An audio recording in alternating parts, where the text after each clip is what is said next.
লোকতান্ত্রিক দেশে এটা প্রায় দেখা যায়, ভিন্ন ভিন্ন পার্টির সরকারের ভিন্ন ভিন্ন চিন্তাধারার কারণে তাদের কাজ করার পদ্ধতিও আলাদা হয়। আর এই বিষয়টা সরকার বদলানোর সঙ্গে সঙ্গে নতুন সরকারের কার্যপ্রণালীতেও বিশেষভাবে চোখে পড়ে। উদাহরণস্বরূপ, বিজেপি ক্ষমতায় আসার পর 2015-তে কংগ্রেস পার্টির রাখা প্ল্যানিং কমিশনের নাম পাল্টে নীতি আয়োগ করে দিয়েছিল। আর যদি বিদেশ নীতির কথা বলা হয়, কংগ্রেসের সময়ে ভারত ও ইসরায়েলের সম্পর্ক যেভাবে ঠান্ডা পড়েছিল, কিন্তু বিজেপি ক্ষমতায় আসার পর ইসরায়েল ও ভারতের সম্পর্ক অনেক মধুর হয়ে গেছে। আর ঠিক এরকমটাই হতে চলেছে জো বাইডেন আমেরিকার রাষ্ট্রপতি হওয়ার পর। যেরকম মুখরভাবে ডোনাল্ড ট্রাম্প ইসরায়েলকে সাপোর্ট করেছিল, ফিলিস্তিনকে পুরোপুরি অগ্রাহ্য করে একতরফা ইসরায়েলকে সঙ্গ দিয়েছিল, ইসরায়েল ওরকম সমর্থন জো বাইডেন ও কামলা হ্যারিসের কার্যক্রমে কখনো পাবে না। কারণ তাদের ইসরায়েল ও ফিলিস্তিনকে নিয়ে বিচারধারাই ভিন্ন রয়েছে, যা ভারতের মিত্র ইসরায়েলের জন্য বিপদ সৃষ্টি করতে পারে। আমেরিকা ডোনাল্ড ট্রাম্প সরকারের কার্যপ্রণালী যেরকম কনজারভেটিভ অর্থাৎ রক্ষণশীল ছিল, তেমন আমেরিকার পরবর্তী জো বাইডেন সরকার লিবারেল অর্থাৎ উদারবাদী, যার সংকেত জো বাইডেন ও কামলা হ্যারিস আগেই তাদের ক্যাম্পেইনের মাধ্যমে দিয়ে দিয়েছে। কিন্তু এখন জো বাইডেন প্রেসিডেন্ট ইলেক্ট হওয়ার পর কামলা হ্যারিস নতুন সরকার গঠন হওয়ার আগেই ইসরায়েলকে বিশাল ঝটকা দিয়ে দিয়েছে।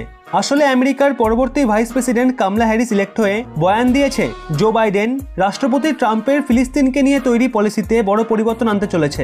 উনি বলেছেন, ফিলিস্তিনের পাওয়া সহায়তা রাশিকে পুনরায় চালু করা হবে আর ফিলিস্তিনে আমেরিকার কনসুলেটকে পুনরায় শুরু করবেন।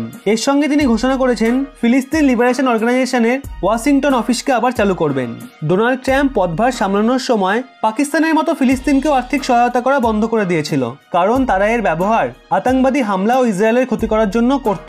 এরই সঙ্গে ডোনাল্ড ট্রাম্প সাল 2018-তে আমেরিকার ওয়াশিংটনে ফিলিস্তিনীয় লিবারেশন অর্গানাইজেশনের অফিসকেও বন্ধ করে দিয়েছিল। কিন্তু নতুন ভাইস প্রেসিডেন্ট কামলা হ্যারিস সেগুলোকে পুনরায় চালু করার কথা বলেছেন। তিনি এখানেই থেমে যাননি, উনি এও বলে দেন ইসরায়েলের ওয়েস্ট ব্যাংকের নিক্সেশন ও সেটেলমেন্ট প্ল্যানের বিন্দুমাত্র সমর্থন করবে না।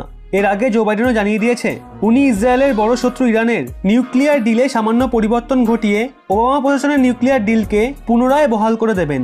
এই সবকিছু দেখে এটাই আন্দাজ করা যায় যে পরবর্তী সময় ইসরায়েলের জন্য অনেক প্রতিকূল হতে চলেছে, আর ইসরায়েলকে ঠিক আগের মতো নিজের দমে একাই শত্রুদের শেষ করতে হবে।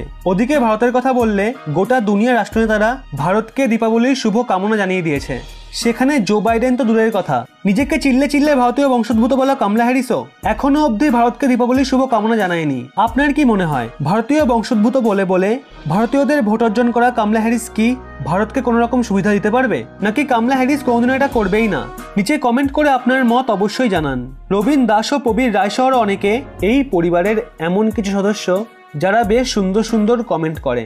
ভিডিওটি ভালো লাগলে অবশ্যই লাইক করে সবাইকে শেয়ার করে দিন এবং এরকমই ব্যাক টু ব্যাক আপডেট পেতে রহস্য বাংলা এই চ্যানেলটি সাবস্ক্রাইব করে পাশের বেল আইকনটি অল করে রাখুন।